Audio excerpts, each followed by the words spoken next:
It appears as though American Air Force is ready for Islamic terrorists in Nigeria. Remember that the President of the United States of America, Donald Trump, was very emphatic that they are ready to intervene to fight Islamic terrorists in Nigeria. But this recent development is coming from Punch newspaper. He said U.S. military drafts airstrike plans for Nigeria after Trump threat report.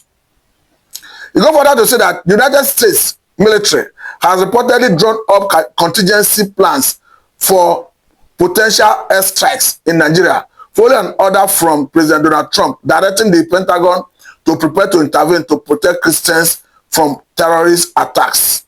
According to the New York Times, the report published on Wednesday stated that the U.S. Africa Command has presented multiple operational options to the Department of War, responding to a request from Secretary Pele Hegseth to develop plans aligned with Trump's directive. Military officials familiar with the deliberations told the news platform that the proposals categorized as heavy, medium, and light outline varying levels of engagement in Nigeria. Under the heavy option, Washington would deploy an aircraft carrier strike group to Gulf of Guinea, supported by fighter jets or long-range bombers to hit militant targets deep inside northern Nigeria. The medium option proposes the use of NQ-9 Reaper and NQ-1 Predator drones for targeted strikes on insurgent camp convoys and vehicles. The drones would operate with U.S. intelligence support to ensure precise and timely attacks, the report added.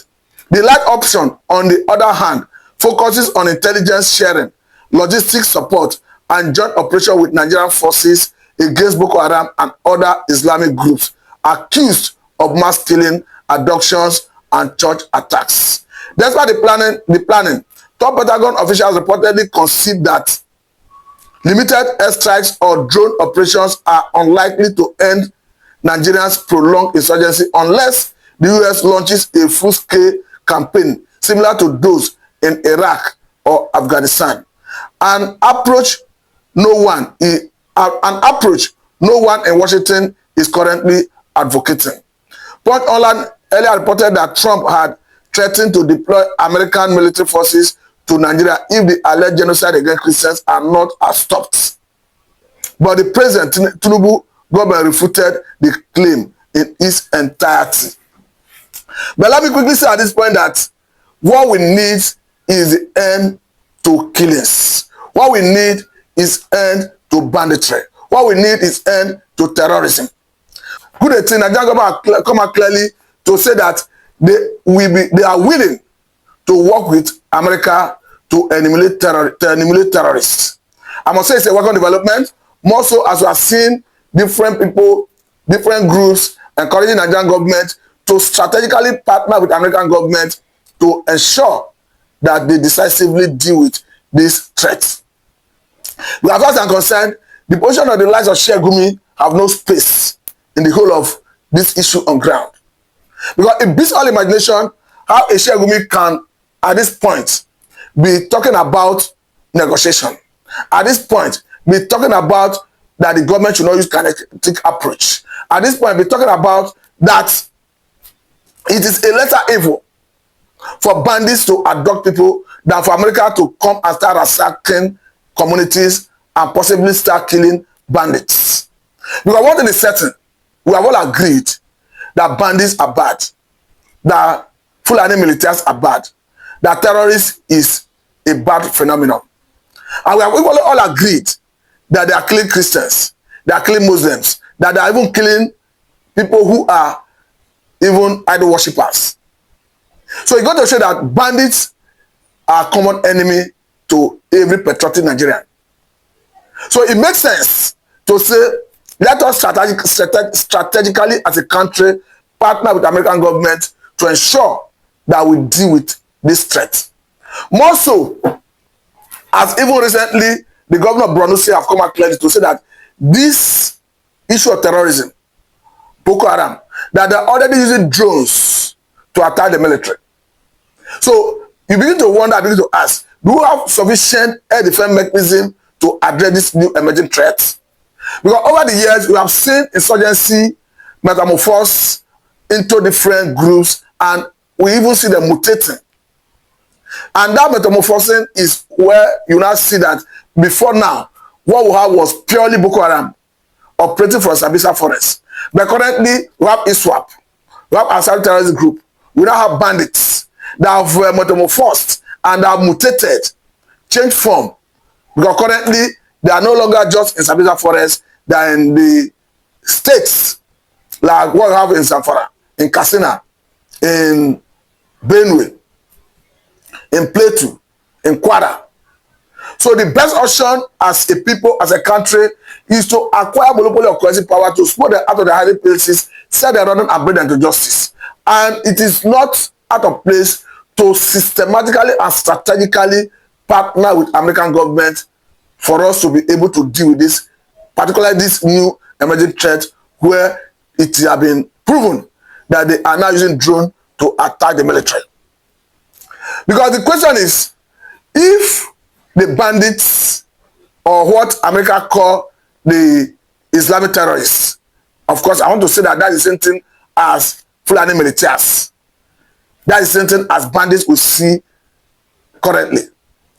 If America, as we know, have the competence, the capacity, the intelligence to deal with them, I want to say that it is not out of place if we strategically partner with them to enable them to do it. Because what is coming from Sheikh Gumi currently is no longer negotiation. Sheikh Gumi has suddenly turned to an advocate of bandits. He has suddenly turned to someone, because how can you explain a situation where somebody will telling you that it's a lesser evil for bandits to adopt people than for America to come and start attacking communities and start killing bandits? How can you explain a situation where somebody will telling you that if you keep bandits, that you are committing genocide? As far as I'm concerned, the last of Toji Bello, Adaleru, and any other bandit leader, bandit member that do not know their name, do not deserve to live. Exactly the same way a former governor of Kaduna State put it, that bandits do not repent, that his own ideology is to disallow them, send them to their creator, who are the ultimate power to judge them. I want to believe that his position is very, very much potent, and that we should allow American government to do the needful. Because these are people who have no value for human life. They say there's no peace for the wicked. The manner at which they may kill do not suggest that they should have the country should have mercy for them. They should face the full wrath of the military might of Nigerian sovereign states. That's my own position. It is irrespective of opinion of the lives of Sheikh Gumi, because these are the same people who have told us that most of them come from different parts of the world, like Burkina Faso, Libya, even after the fall of the man Gaddafi, because Muhammad Buhari in his time was emphatic that these are some persons who left Libya after the fall of Gaddafi. That the only one they know, the only training they had is how to shoot gun. So how do you now come and start advocating for amnesty for those who are coming from other parts of the world, who are not from Nigeria? For me, it is a legitimate thing to arrest, prosecute them, to act as deterrent to others. And as well, it's a legitimate thing to disallow them, to act as deterrent to others, whichever one comes first. Because I want to believe that those people who are in Zamfara, who are in Katsina, who are Muslim-dominated areas, who are facing activities of these criminals, bandits, I want to say that they will be happy seeing those bandits being killed. That is why I say I don't know where the narrative and opinion of Sheikh Gumi is coming from. Because if we have all agreed that these are criminals, even though Sheikh Gumi is saying don't call them criminals, I don't know the base for which he say don't call them criminals. As far as I'm concerned, they are criminals, they are terrorists, they are bandits, they are evil, and we must call them by their name. We must treat them as such. I totally agree that they kill Muslims, they kill Christians, they kill even people who do not belong to either of the two major religions in Nigeria. Now, it means we have all agreed that they are a major problem for us. Hence, we have all agreed that they are a major problem. It means your enemy is my enemy. And when I have a common friend that want to come and kill them, why should you not stand away and say, do not kill them? As far as I'm concerned, it's a legitimate thing to decimate them. It's a legitimate thing to kill them, to act as a deterrent to others. Because as it stands, bandits are already stunning celebrities in the north.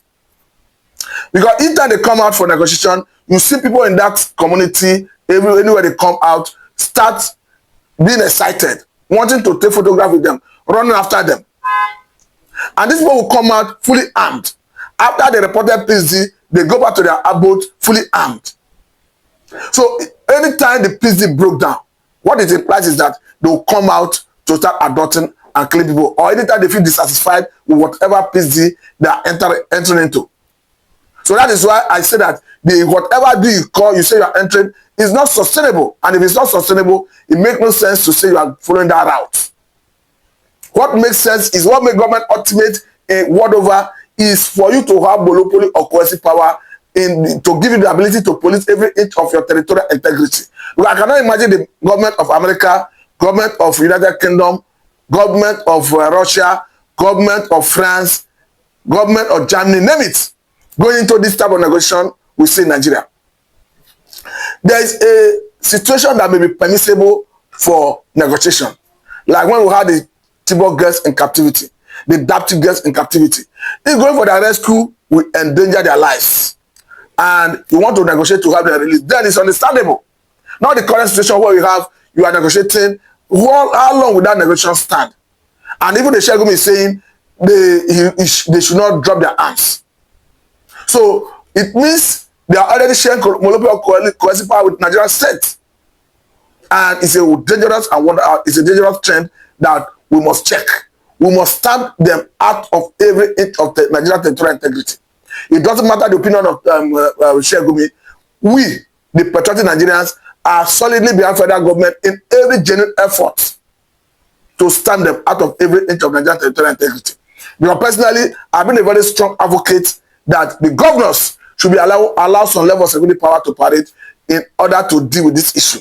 Hence, they go by the name of the governors and the chief security officer of the respective states. They should equally be allowed to parade some level of security power to address this. Hence, this issue is operational at the level of states. And we have all agreed that outcome is local. So let us agree that we should encourage the president to even go further to enable state police so that we can deal with this issue once and for all. But I must say a very big thank you for your time. This is Mr. Matu.